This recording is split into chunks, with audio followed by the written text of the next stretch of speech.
jota, nadie sabe con certeza dónde, cómo, cuándo o por qué nació.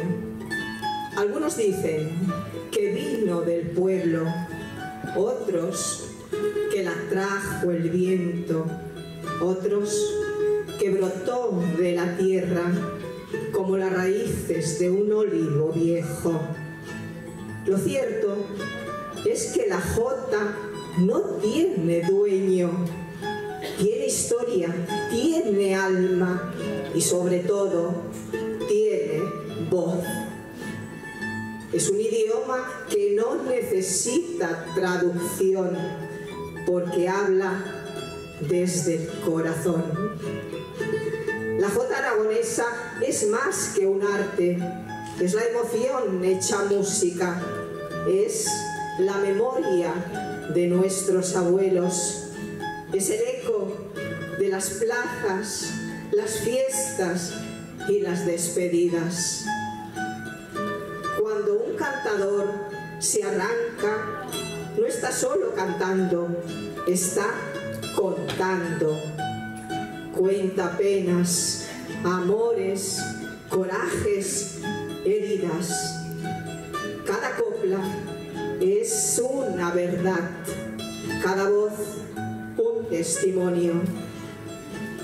Y cuando suena la rondalla, la tierra tiembla de alegría.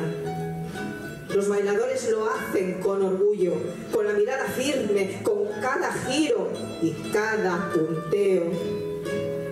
Rinden homenaje a quienes sembraron antes el camino. Porque bailar jota no es solo moverse, es defender una herencia, es abrazar la tradición, es decir al mundo: aquí estamos, esto es Aragón.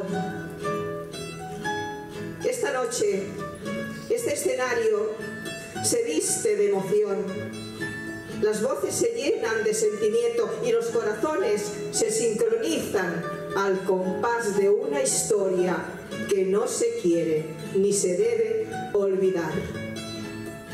Porque mientras haya una voz que cante, unos pies que bailen y un alma que se emocione, la jota seguirá viva.